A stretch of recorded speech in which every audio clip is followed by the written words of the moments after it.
Hello, hello. This is Kim Addis from Frame of Mind Coaching, and I am the host of Resilience Radio, where I interview professionals who are experts at crushing the tough stuff. Before I introduce my guest, I want to give you a journaling prompt for the day. Here it is. Write it down. What would it be like for you to take a walk on the wild side? What would you allow yourself to do that currently you hold yourself back from?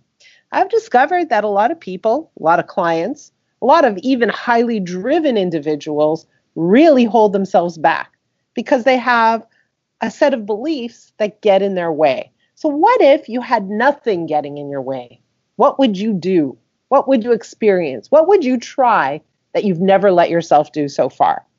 So today I'd like to introduce our guest. I'm actually very interested in this guest because this guest has been through a lot on a personal level in terms of her achievements professionally, and now she's in a position to help others. So without holding back, Julia Pimsleur, welcome. Hey, Kim, so great to be here. I'm really excited to have you here. So before we tell everybody what you do now, I kind of want to go back.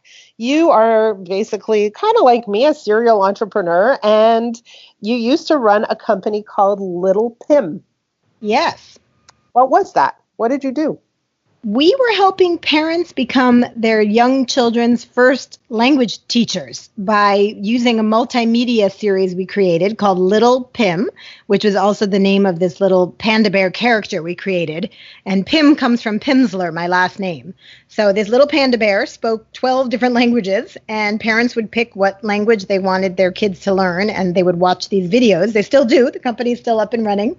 And their kids would start learning French, Chinese, Spanish, could learn their first 500 words in a second language before the age of 6, because that's when it's easiest to learn a second language.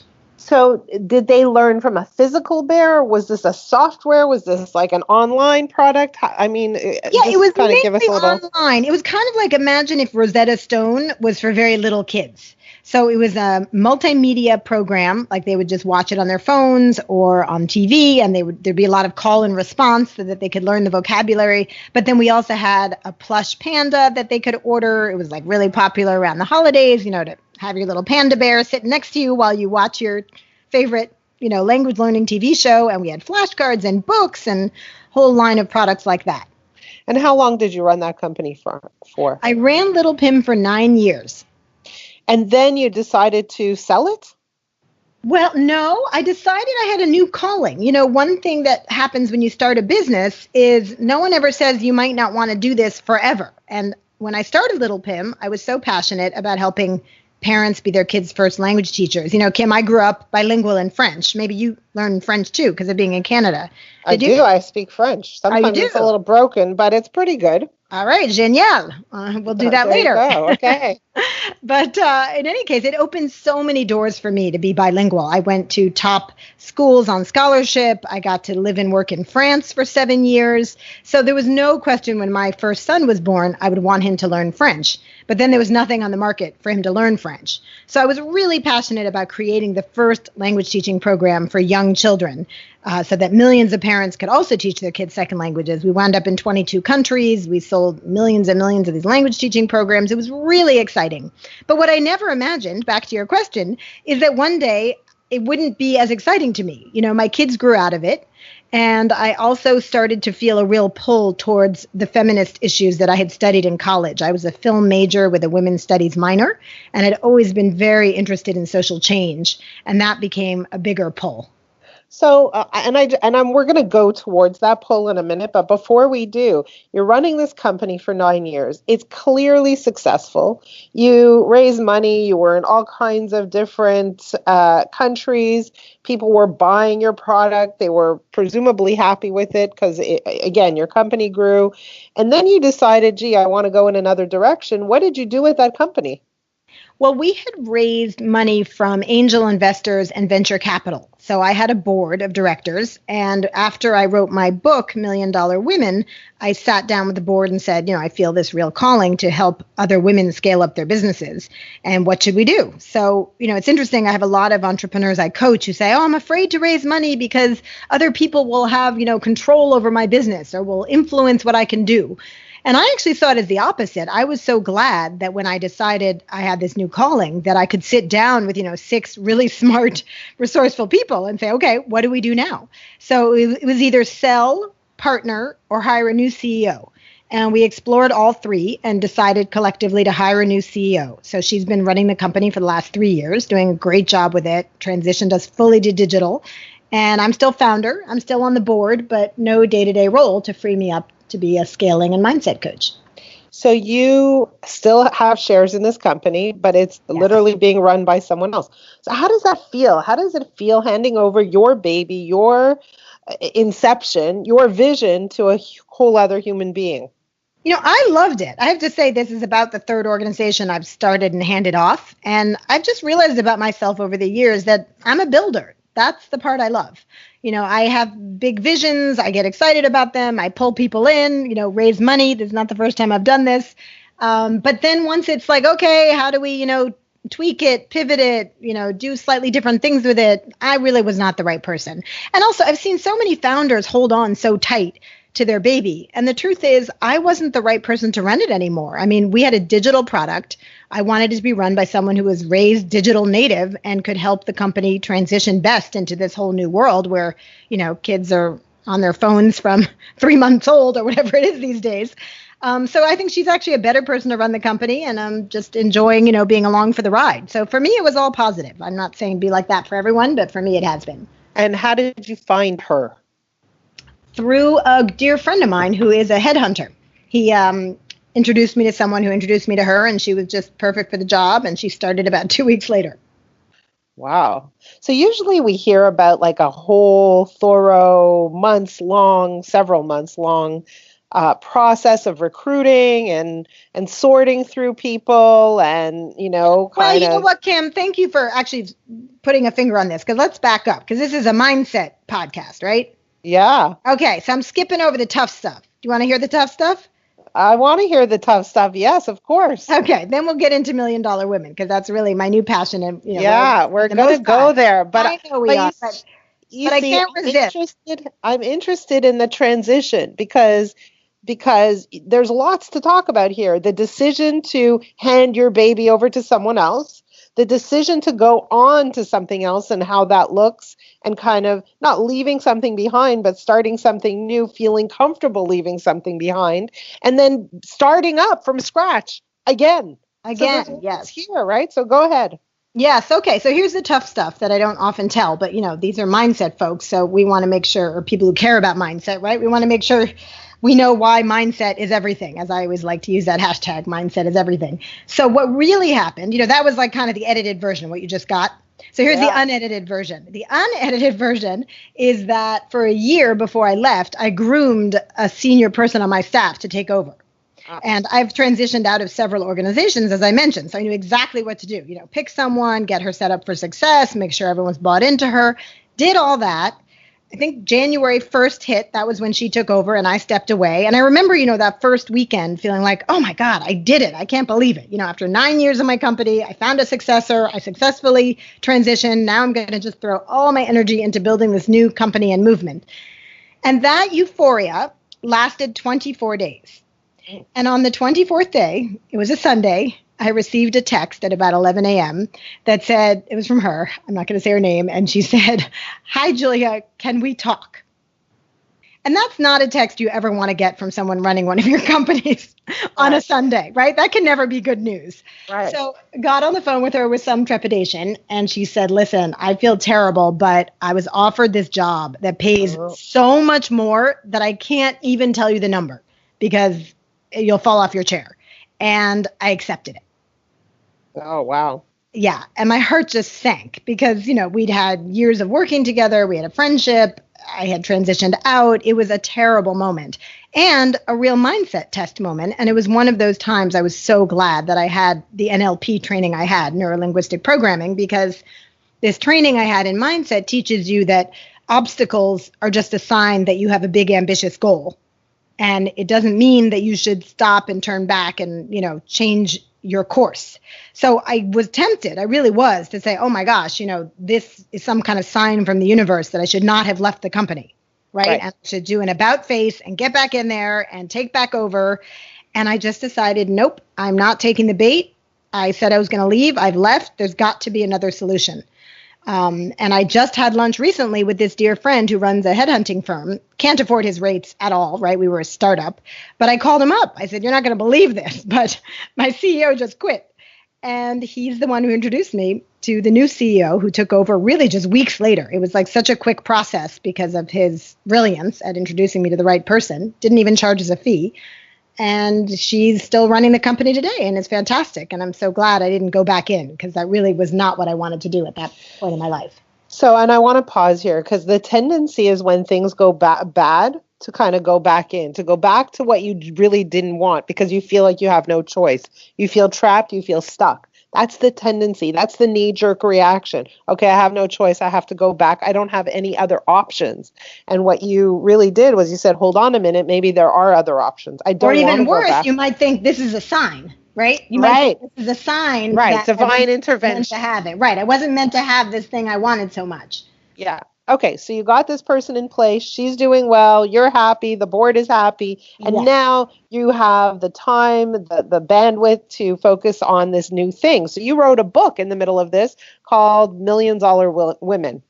I did, because when I went out to raise venture capital for my company, which was about 5 years in, that was when I first learned these scary statistics that less than 4% of venture capital goes to women-run businesses. And believe it or not, it's now down to 2%. It's going the wrong direction, not the right direction. And why is that? Why do you think that is? Well, there are a number of reasons. I'll get to that in a moment. But there was another statistic that I learned at the same time, which is that fewer than 3% of women entrepreneurs ever get to $1 million in revenues. And it's fewer than 1% women of color. Wow. So these are some pretty shocking statistics, right? In this day and age. Well, they're not shocking, but they're sad. Well, they were shocking to me, I guess, because I had surrounded myself with other ambitious women and felt like, surely we're all, making these great strides. But then when I looked at the stats, it turns out there were actually very few of us. And when I joined the Entrepreneurs Organization, which is an international organization, there were very few women in that organization, where you have to have $1 million in revenues to qualify. So all of these things conspired to have me start to think, this is something I want to change or be part of helping to change. And it really felt like a calling to help move those numbers. Okay. So, if we were to kind of go away from the stats, why is it, give me your instinct on this. Why is it that so few women get beyond $1 million? Why is it that so few women get access to VC money? Just tell me your perspective on that. What's the story? It's not really a hunch anymore, because I wrote the book on it. So I did a lot of research. Right. Coaching women, over the last 3 years. So I'll tell you why it is. The main reason is that women over-index in businesses that are hard to scale. So what does that mean in English for people who don't understand what over-indexing means? Sure. It means they are starting businesses largely in industries where it's hard to scale up.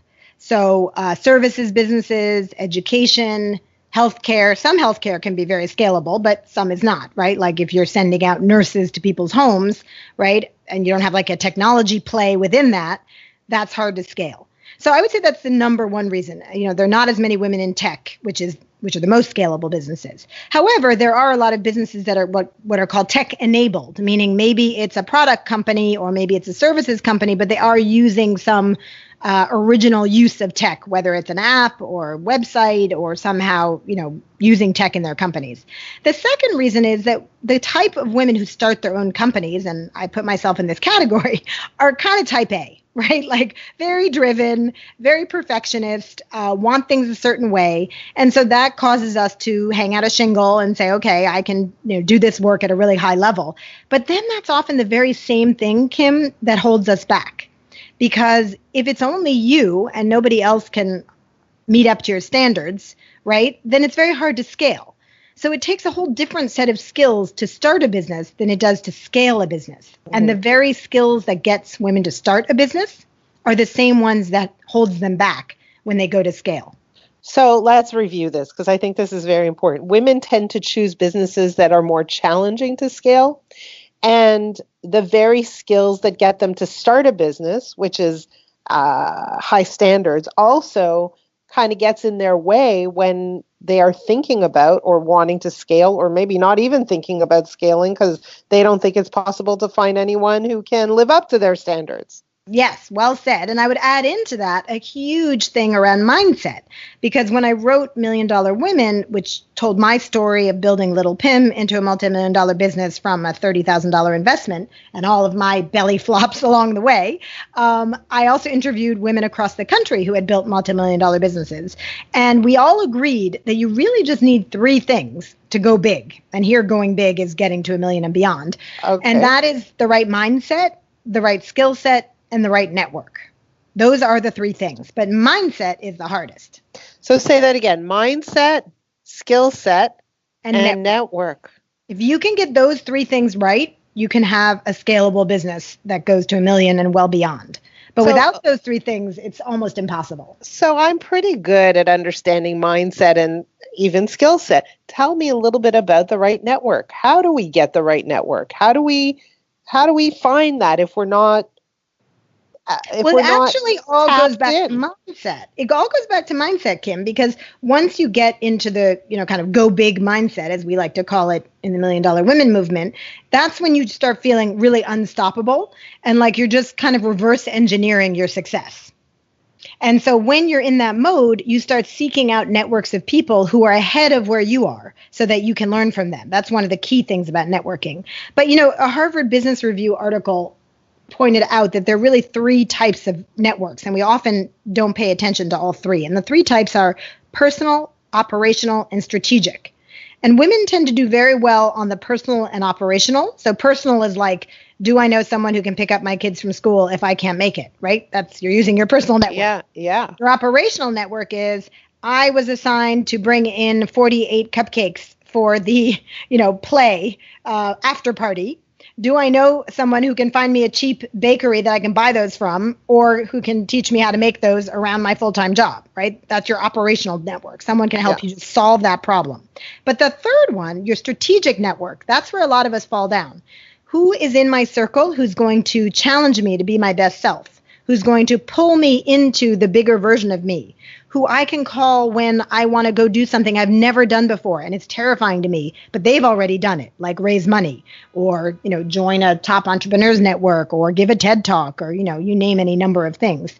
And so that is the one where we often need the most help. And I actually have a free ebook about that I'd be happy to give for your listeners now called Power Networking for Female Founders. But guys can read it too. So it's interesting, like you mentioned TED Talk. I just finished 4 days of training with a group of incoming coaches. So I'm not sure if you know, but we train coaches. We certify them in what we call the FOM coaching method. And so everybody who comes to town has been through coaching before, and they come to take it one step further and learn how to coach so that they can take it back to their own environments, their own worlds, their own leadership. And some of them want to be coaches. But someone took me aside and said, why don't you do a TED Talk? And I felt my body shrink. I felt like, and my response was, I have nothing to say. Even though you do, right? Well, even though I talk all day long every day about everything that's on my mind, right? And it's very interesting reaction, but you're right. Sometimes even the highly driven, highly successful, they play small. Right? They shrink. And we all have a next level we can go to, right? Right. I mean, that's one of the reasons I love being a coach is I'm what I like to call a leader seeker, which is like I've agreed to be a leader, but I'm also very much a seeker. And, that's why I love the work I do. It's lifelong learning. So how do we find a strategic network? Is it by joining entrepreneurs, it depends on what your business is, right? I mean, it all falls down from or trickles down from what your goals are. So, let's say you're in the hospitality industry, maybe your strategic network is joining a hospitality trade network so that you can go hobnob with people who are ahead of you. Or, typically strategic networks are people in your profession who are ahead of you and or the kind of gatekeepers you need to get in with to take your company to the next level. Like when I was at Little Pim, I used to go to CES every year, the Consumer Electronics Show. And that is like 5 football fields of electronics. It was hugely intimidating and exhausting. You needed really good shoes to go to that. Yeah. walk all I day, understand that. right? Uh-huh. And intimidating, right? It was like all the big players were there. You know, it was Yeah. Disney and Leapfrog at the time was really big, and all the big, studios and whatnot. But I needed to be there to meet those folks, and it was at Consumer Electronics Trade Show that I met some of our biggest partners that helped get Little Pim into the multi-millions because of those partnerships. Interesting. Okay, so now you coach people, you coach women. What does that coaching look like? Who comes to you? How do you find your clients? What's your coaching program? How is it structured? Oh, just a couple questions. Yeah, just sorry. I That's just give me the picture. Exactly. All right. So here's what we do. It all came out of the book Million Dollar Women. So I started, first of all, teaching women how to raise angel and venture capital in my conference room when I was still running Little Pim on weekends, just as part of my kind of pay it forward. And I trained 75 women who raised $15 million collectively for their companies. So that was incredibly gratifying, and also showed me that they all kind of had similar issues, which is why I decided to write the book Million Dollar Women, so that more women could get access to what I was teaching in those rooms of 10 people on weekends. So once the book came out, women started contacting me from all over the country saying, okay, I want to scale up my business. I want to get to $1 million in revenues. How do I do that? And I didn't want to become a one-on-one coach. It's not scalable. It just didn't appeal to me as someone who'd always built, more scalable businesses. I might challenge that idea that it's not scalable, but we'll talk about that later. It sounds like you're scaling it. Right. Maybe that was my limiting belief. But there anyway, it did force me to kind of step back and spend about 6 months, maybe even 9 months, hunkered down, building an online course instead of taking on, 10 one-on-one coaching clients. Yep. So the online course is called Million Dollar Women Masterclass, and it's a 4-month program that teaches everything it took me years and years to learn. I spent about 6 years and $50,000 on my own professional development in order to get to that $1 million mark. Between hiring coaches, joining EO, I took Harvard's Launching New Ventures program, and all of that I've kind of distilled down into this 4-month program that women can take to learn what I learned in a much quicker, easier way through this online course, and be part of this community of high growth women who want to get to that $1 million mark faster. Okay. So what kinds of businesses do you see that you are working with? We see all businesses. We are industry agnostic. So we have services businesses, education platforms, healthcare, SaaS, cybersecurity, you name it, we have it. What they all have in common is that they're very smart, they're very driven, but they don't know how to do every single piece of their business. And really, who does, right? I mean, that's one of the greatest fallacies of business ownership, that other business owners know how to do it all, right? And you don't. Right. So we help them fill in those gaps and give them this business course. Many of them, like me, didn't go to business school and don't have a finance background. I didn't have those advantages when I started my company. I had to just learn it all on the job. So we get a lot of women like that, where they're very good at what they do. They're like domain experts, as I like to call them, but they're not business experts necessarily. So we help them fill in those gaps. And then we also have mentors in the program who are showing them a quicker path to success because they've been there, done that in that particular industry. So in a way, you're helping also with the networking side of things. Yes, absolutely. Because our mentors include successful entrepreneurs who've built multi-million-dollar businesses, most of them women. And we have a partnership with Women on Wall Street, who are women working at high levels of finance, who are great at helping to build spreadsheets and answer financial questions, but may not know any entrepreneurs. So they mentor entrepreneurs in our program, and it's a real win-win where our entrepreneurs get this free financial help. And some great relationships are created there. Very interesting. So you talked about NLP and you talked about being a mindset coach. So is this part of the program? So where does it fit in? Tell us a little bit about what you find are some of the, let's call them mindset obstacles that women encounter and how you help people with that. Yeah, I think the mindset obstacles women encounter in building their businesses in many ways are the same as the ones men encounter. But I think that we in an all women's community have an opportunity to flesh them out and be super honest. And that's one of the ones I'd like to start over. Okay. Where was I going with that thought? I'll try that again. The mindset obstacles that women face in many ways are no different than the mindset obstacles men face around their careers, limiting beliefs about what they can and can't do, etc. But because women have been running businesses slightly less of a long time than men have, right? It's only been the last couple of decades that you have this explosion of women business owners. In the US alone, we have 11 million women-run businesses. That's like 40% of small businesses in America run by women. But what that doesn't capture is that very few of those businesses are going big. And we know women are just as smart, just as driven, just as capable. So to me, that's an indication that it's a real mindset issue. And my work with women has confirmed that, in the sense that I get these superstar women coming to me who have just put up these mental roadblocks in their own way. And it's so gratifying to help them move them aside and see what happens on the other side of that. I'll just give you one little anecdote. One woman came into our program who has a really amazing business where she's supplying textiles to large hotel chains. And she had never taken any bank loans or gotten any investment of capital, but that was really what she needed to take the business to the next level. Our very first module in our program is on mindset. We start there because like I always tell them, you can't build a mansion on quicksand, right? So we have to make sure the foundation is super solid before we start building their $1 million business. And after doing that module on mindset, she went to the bank for the first time ever and said, I would like to get a loan. And if you've ever seen the stats on this, Kim, women are often turned away at banks. Not because they're women, but if you look at the stats, they're turned away. So we can get into why that is some other time. And she was turned away, as many women are, for a bank loan.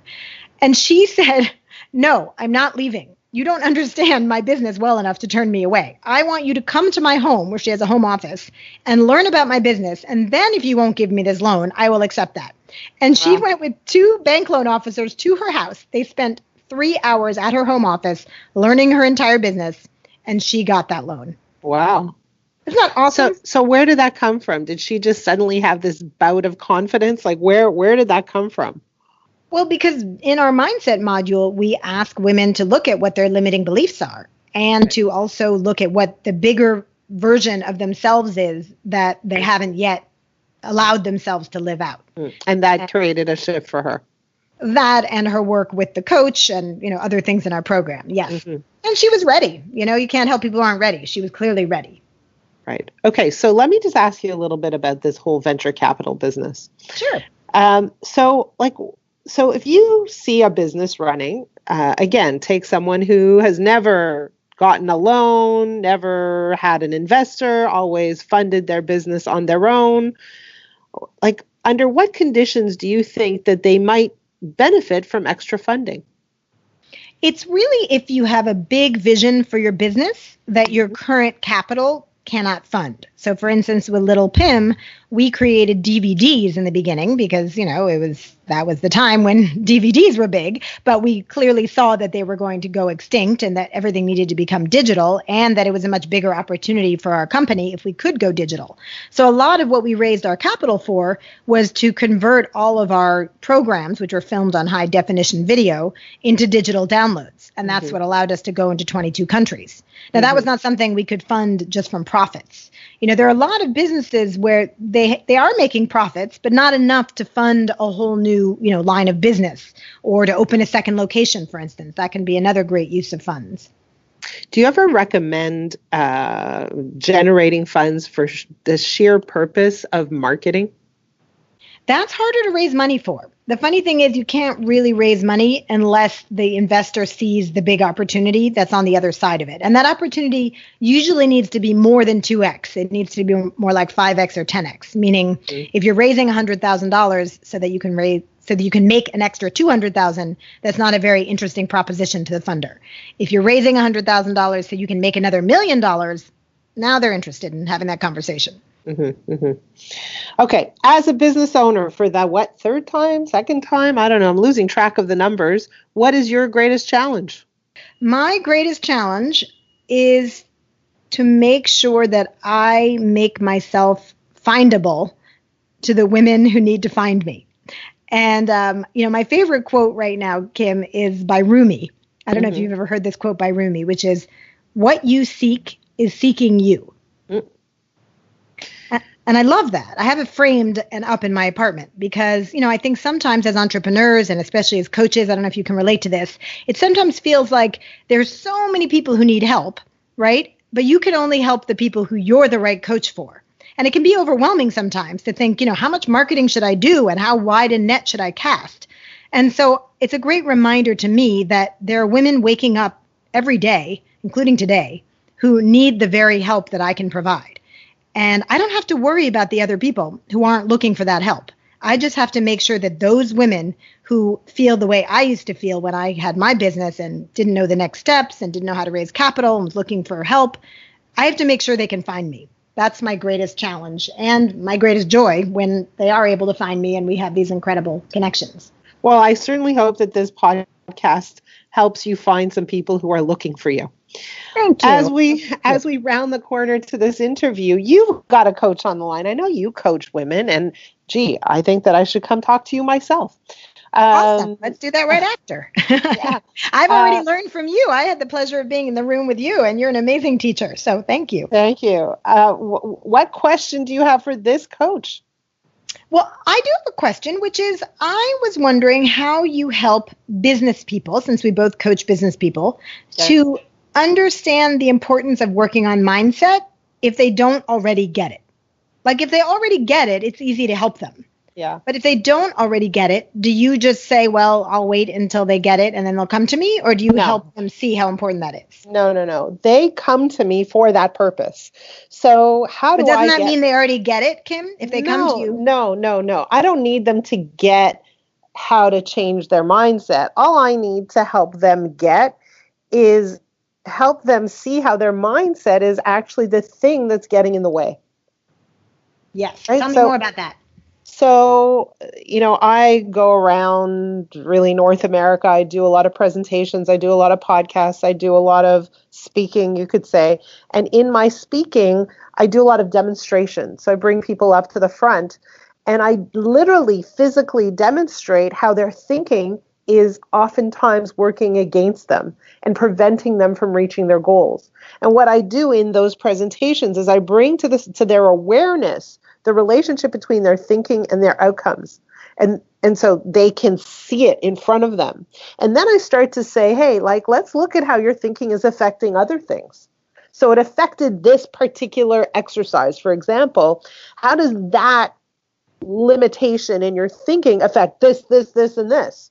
And all of a sudden they start to realize, gee, I never even realized that my thinking is affecting me in negative ways.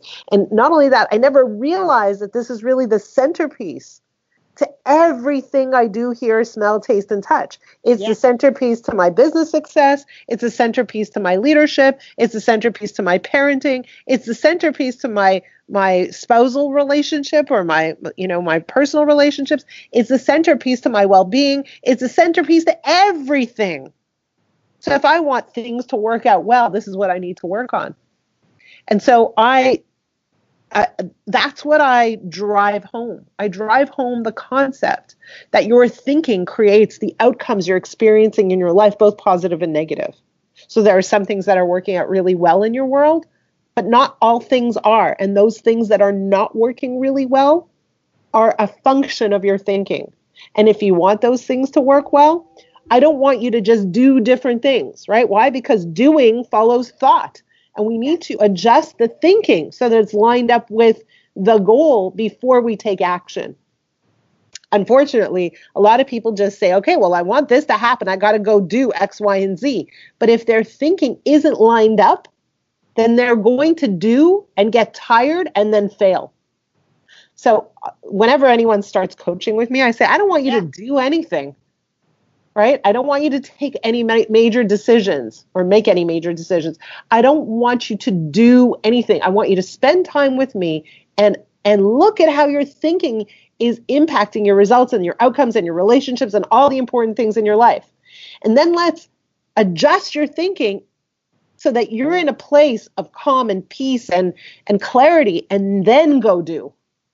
I love it. That's amazing. Right? And do people really come up and share something like deep and hard with you in a public setting?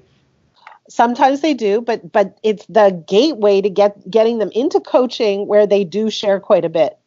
right? So, That's you know, really again, I was just talking about this event that it's called FOM Methods. mm-hmm. So a whole bunch of people came into town, and we have like some incredible people in the room, you know, lawyers, doctors, business owners, HR professionals, like all like really top-notch people in the room. And they get in the room, they've all been through coaching, and now they're in a public setting. And yes, they absolutely are ready at that point to keep going in their journey, to keep digging, to keep unearthing all that, I'll call it crap, that stands in their way. And you should see, like, they come in the room concerned, heavy, you know, weighed down, and they leave the room as though 1,000,000 pounds just got off their shoulders, right? And so for me, thinking is key, and that is why they come, and they understand that that's what the journey is about. I love that. That's awesome advice. Thank you. And I love the demonstration aspect, because you're right. You know, talking about this stuff is never as powerful as showing it. That's why when you go to, you know, like a Tony Robbins event, you know, he's pulling people from the crowd and kind of doing things right on the spot. Right. Right. Yes.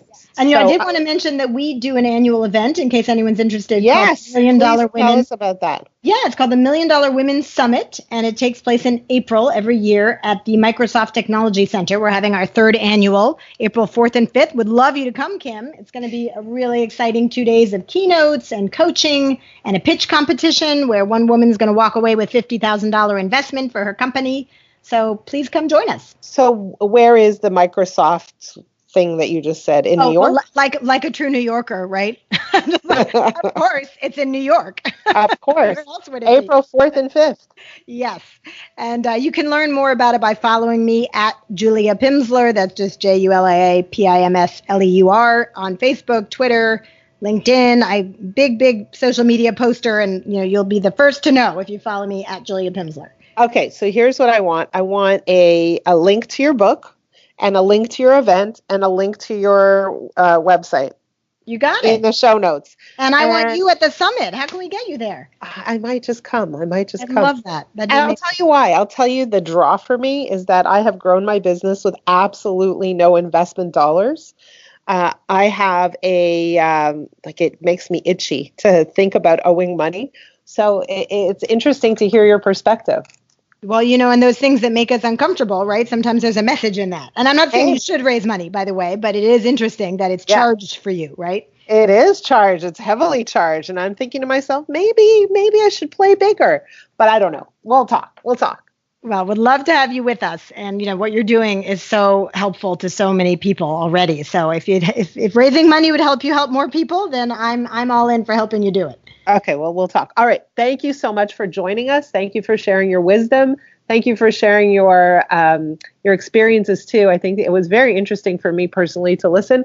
And I hope that we absolutely have a chance to talk again, meet again, maybe collaborate, do some cool things together. I'd love that, Kim. And thanks for asking me some good, tough questions. I've never shared that story before, actually, about the real story behind Little Kim. So, but Thank you. I think I know when I listen to podcasts, I always prefer to hear, you know, what's the tough underbelly, not just the shiny surface that gets shared with everyone. Exactly. I'm glad you did. Thank you. So great. Thanks for having me on.